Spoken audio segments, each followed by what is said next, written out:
देखिए, अभी तो वो पार्टी के सदस्य में नहीं है। यहाँ की सांसद जरूर है, लेकिन हमारे पार्टी के अभी सदस्य नहीं। देखिए, हम एक बार जरूर आप लोगों को बताएंगे कि इस बार पार्टी के राष्ट्रीय अध्यक्ष आदरणीय श्री चिराग पासवान ने हर एक मंच से कहा है कि चुनाव जो भी लड़ेगा, कोई पार्टी का कार्यकर्ता ही लड़ेगा, पार्टी का नेता ही लड़ेगा, पार्टी का सिपाही लड़ेगा, बाहरी कोई। इस समाचार के प्रायोजक है राहुल हार्डवेयर, थोक एवं खुदरा विक्रेता। पता नोट करें, साहेबगंज ब्लॉक गेट के सामने। प्रोप्राइटर राम जय कुमार। नमस्कार।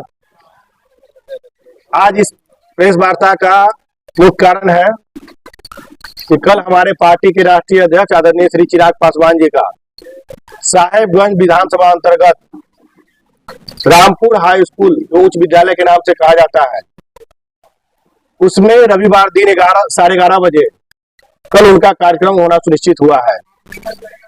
आज इस प्रेस वार्ता का मुख्य कारण है कि हम यहाँ के वैशाली लोकसभा की तमाम जनता से अपील करते हैं कि आप लोग के चैनल के माध्यम से कि बड़ी से बड़ी संख्या में कल यहाँ लोकसभा की पूरी जनता उपस्थित होकर हमारे नेता के विचारों को सुने, हमारे नेता का जो बिहारी फर्स्ट है उस विजन को सुने, हमारे नेता का जो बिहार और बिहारियों के प्रति सोच है उसको सुने, हमारा नेता का जो गरीब मजदूरों, महिलाओं और युवाओं के विषय में क्या सोच है उसको सुने। तो कल का जो हमारे नेता का कार्यक्रम है उसमें आने के लिए, आज अपील करने के लिए ही इस प्रेस वार्ता को रखा गया है। तो पुनः हम आप सभी मीडिया साथियों से कहेंगे कि इस प्रेस वार्ता के बाद आप सबों से मैं पर्सनली आने का निमंत्रण भी देता हूं कि आप सभी इसमें आने का निश्चित रूप से आप लोग कष्ट करेंगे कि जितने भी मीडिया के साथी आएंगे निश्चित रूप से हमारे नेता का कार्यक्रम में भाग लेंगे। यही मैं आप लोग से अपील करने आया हूँ। लगातार क्षेत्र में आपके नाम की चर्चा हो रही है। क्या कल आपके नाम की घोषणा होगी? क्या जी, टिकट के लिए क्या आपके नाम की घोषणा होगी? देखिए, यहाँ पे बहुत सारे संभावित उम्मीदवार हैं, निश्चित रूप से बहुत सारे लोग लगे हुए हैं। और रही बात नाम की घोषणा की, तो ये हमारे नेता आदरणीय श्री चिराग पासवान जी के ऊपर है कि वो क्या करेंगे नहीं करेंगे, ये तो वही बता पाएंगे। अच्छा, आप बहुत सारे नामों की बात करते हैं, तो बहुत सारे लोग आए और करते गए और लास्ट में आप आए, जो आपकी जनसभा है उसमें आप ज्यादा सक्रिय भूमिका में, क्षेत्र में भी आपके नाम का हवा चल रहा है। देखिए, हम पार्टी के एक कार्यकर्ता, एक सिपाही हैं, तो निश्चित रूप से पार्टी के द्वारा जो मुझे निर्देश प्राप्त हुआ, हमारे राष्ट्रीय अध्यक्ष जी का निर्देश प्राप्त हुआ तो इस कार्यक्रम को कराना है। तो निश्चित रूप से हम क्या, हमारे तमाम साथी आप यहाँ जो बैठे देख रहे होंगे, चंदन पासवान जी है जो यहाँ पारू के विधानसभा के प्रभारी है, ये हमारे प्रखंड अध्यक्ष जी है, ये हमारे संसदीय बोर्ड के जिला अध्यक्ष है, ये हमारे संसदीय बोर्ड के वैशाली के जिला अध्यक्ष है, ये हमारे संगठन मंत्री जो यहाँ के विनय भाई है, और तमाम हमारे साथी लगे हुए हैं। और सभी का, पूरे पार्टी के लोग यही चाहते हैं कि हमारे राष्ट्रीय अध्यक्ष जी का कार्यक्रम का आज तक जो रूप रहा है यही रहा है कि जब भी वो कोई कार्यक्रम करते हैं तो अपने रिकॉर्ड को स्वयं तोड़ते हैं। जैसे अभी हाजीपुर में 16 जनवरी को हुआ था, उस कार्यक्रम का रिकॉर्ड मुझे लगता है वो कल टूटेगा। तो अपने कार्यक्रम का रिकॉर्ड हमारे राष्ट्रीय जी स्वयं तोड़ते हैं। क्या लगता है जी, 40 सीट बनने वाली है, 40 सीट में खासकर जो आपका है भारत और आपके बीच जो है एक जद्दोजहद की स्थिति दिख रही है, वैशाली कौन लड़ेगा? देखिए, हम पहले भी बता चुके और आज बता दे रहे हैं कि 2 बार हमारे यहाँ से हमारे पार्टी लोक जनशक्ति पार्टी रामविलास के यहाँ से सांसद जीते आए और निश्चित रूप से आप लोग को हम पूर्ण रूपेण 100% विश्वास दिलाते हैं कि इस बार भी यहाँ चुनाव लोक जनशक्ति पार्टी रामविलास लड़ेगी। ये ऐसा आप लोग को हम 100% विश्वास दिलाते हैं। इस बार नया चेहरा है या? देखिए, ये सारी बातें जो है ना वह हमारे कल नेता आएंगे, आप लोग के समक्ष अपने विचारों को रखेंगे। निश्चित रूप से आप लोगों को भी उनसे मिलने का, बातचीत करने का मौका मिलेगा, वो स्वयं आपको बताएंगे। एक बड़ा सवाल है सर, सीटेड सांसद लीना देवी रामविलास पासवान की जो पार्टी है, खासकर लोजपा रामविलास, उससे क्या जुड़ी हुई है या फिर? देखिए, अभी तो वो पार्टी के सदस्य में नहीं है। यहाँ की सांसद जरूर है, लेकिन हमारे पार्टी के अभी सदस्य नहीं। तो इसके लिए कोई भी बात है सिर्फ और सिर्फ हमारे राष्ट्रीय अध्यक्ष ही बता पाएंगे। आपके नेता चिराग पासवान में आगे दे रहे हैं, क्या लगता है? देखिए, हम लोगों का जो बैठक हुआ था, क्योंकि हम संसदीय बोर्ड के सदस्य भी हैं, तो उस बैठक में पूरे बिहार के प्रदेश के नेता बैठे थे और हम लोगों ने सारे हमारे जितने भी प्रदेश के बड़े नेता हैं सब लोगों ने विचार करके हमारे राष्ट्रीय अध्यक्ष को अधिकृत कर दिया था कि गठबंधन से मामला कोई भी हो, सीटों का मामला कोई भी हो, ये सारी बातें तय करने के लिए।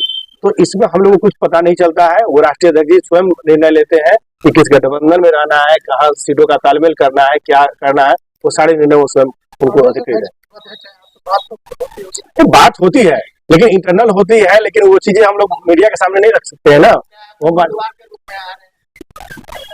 देखिए, हम पार्टी के बोले एक सच्चे सिपाही कार्यकर्ता के रूप में काम कर रहे हैं। 2008 से पार्टी में है, 2009 में प्रदेश के महासचिव बने और हमारे राष्ट्रीय अध्यक्ष जी के चिराग पासवान जी के लगातार हम वहाँ पे जमुई के लोकसभा के प्रभारी भी रहे हैं, पार्टी के प्रदेश के प्रभारी रहे, आप सदस्यता अभियान के पूरे बिहार में घूम के हमने पार्टी का सदस्यता बनाया, करोड़ लोगों को हमने पार्टी में जोड़ने का काम किया है, पार्टी में प्रवक्ता भी रहे, संगठन मंत्री भी रहे।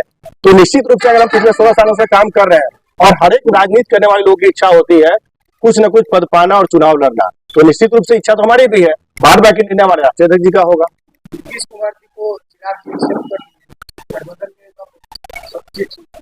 देखिए, जब कोई भी गठबंधन होता है तो निश्चित रूप से गठबंधन होने के बाद जो है ना सब चीजें सही हो जाती है।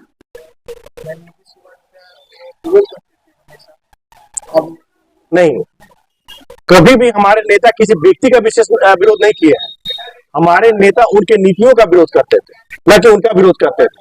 आज सरकार में जब भी अगर वो है तो कभी भी उन्होंने नीति का विरोध किया है कि ये होना चाहिए, ये नहीं होना चाहिए, ये गलत है। अब नीति अच्छा है, नहीं, नीति की अच्छा की और खराब की बात नहीं है।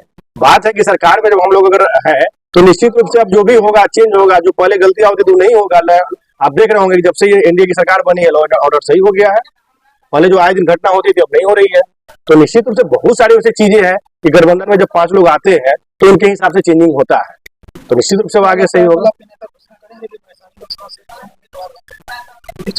भैया ये तो हमारे राष्ट्रीय अध्यक्ष जी बताएंगे आपको कि क्या कर वो घोषणा करेंगे, क्या आप लोगों के समक्ष अपनी बातों को रखेंगे, ये तो आप लोग को ही बताएंगे। और सबसे पहले हमारे नेता आप लोग को बहुत ही मान सम्मान देने का काम करते हैं। वो शुरू से प्रेस मीडिया के साथियों को बहुत मान सम्मान देने का काम करते हैं और उनके पद चिन्हों पर हम लोग भी चलने का प्रयास करते हैं, इसलिए हम लोग भी आपको बहुत ज्यादा मान सम्मान देने का काम करते हैं। सारी लोकसभा में जनता जो को सम्मान देती है और हर बार निराशा क्या लग रहा है अब जो आएंगे जो।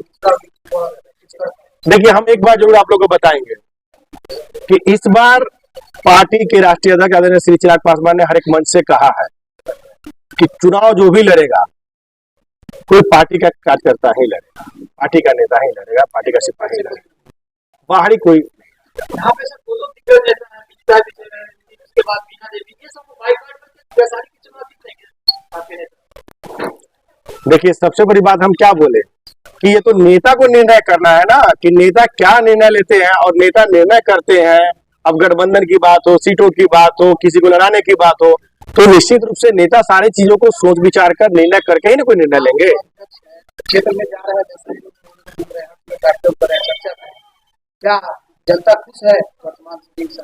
वो देखिए, हम क्या बोल रहे हैं, हम जा रहे हैं अभी जो क्षेत्र में घूम रहे हैं, हमारा काम है सिर्फ और सिर्फ कल के हमारे राष्ट्रीय अध्यक्ष जी का जो कार्यक्रम है उसका निमंत्रण देने के लिए कि कैसे हमारे नेता का बातों को और विचारों को सुनने के लिए पूरे लोकसभा से लोग आए। मेरा उस पर विचार है, मेरा इस पे फोकस नहीं है कि कौन क्या कर रहा है, कौन नहीं कर रहा है, किससे कोई खुश है, किससे नाखुश है। आज मेरा मकसद सिर्फ और सिर्फ इतना है कि हमारे राष्ट्रीय अध्यक्ष जी के विचारों को सुनने के लिए वैशाली लोकसभा के कोने कोने से एक एक जनता पहुंचे, इसी में मेरी पूरी प्रयास है। कल के जो कार्यक्रम है उसकी तैयारियां आपके तरफ से पूरी हो गई है? निश्चित रूप से अभी भी हम आप लोग का जो फोन आया है, हमारे पार्टी के प्रदेश अध्यक्ष जी आए हुए थे और उन्होंने एक एक चीज का जायजा लिया है। जो कमी बेसी अभी हो रही है उसको हम लोग अभी से लेकर रात तक उसको पूरा कर लेंगे और मुझे लगता है कि जितनी भी तैयारियां होनी चाहिए था वो बढ़िया से रहेगा। और आप सारे पत्रकारों के लिए भी बहुत अच्छा से सारे हम लोग व्यवस्था कर रहे हैं कि आप लोग कोई दिक्कत नहीं हो, कोई मतलब कोई पब्लिक का ठेलम ठेल नहीं हो, इसलिए आप लोग को अलग से बैठने की व्यवस्था है। इसलिए पुनः आप लोग से भी आग्रह करते हैं कि सारे पत्रकार बंधु आप लोग निश्चित रूप से आए और हमारे राष्ट्रीय अध्यक्ष के विचारों को सुने। भाई ये भीड़ नहीं है, जन सैलाब है, भीड़ नहीं है, जन सैलाब है। जब हम लोग जा रहे हैं ना तो हर एक व्यक्ति आना चाह रहे हैं, हर एक व्यक्ति बोल रहा है कि मैं आऊंगा चिराग पासवान को सुनने के लिए। हर एक लोग चाहते हैं कि चिराग पासवान को सुने, क्योंकि हमारे नेता का जो बातें हैं ना और उनका विचारों को सुनने के लिए हर एक जगह से लोग आने की प्रयासरत है। चलिए चलते हैं, एक सवाल पूछ लेते हैं। मोदी के दौरान चिराग पासवान की पार्टी को कितने सीट बिहार में मिली और क्या डिमांड? देखिए 6 सीट हम लोगों का पहले भी था और 1 राज्यसभा था। हम आपको अभी भी कह रहे हैं कि जितनी हम लोग की सीटें थी हम लोग को उतना सीट मिलेगा, ऐसा हम आपको विश्वास दिलाते हैं। चलिए धन्यवाद।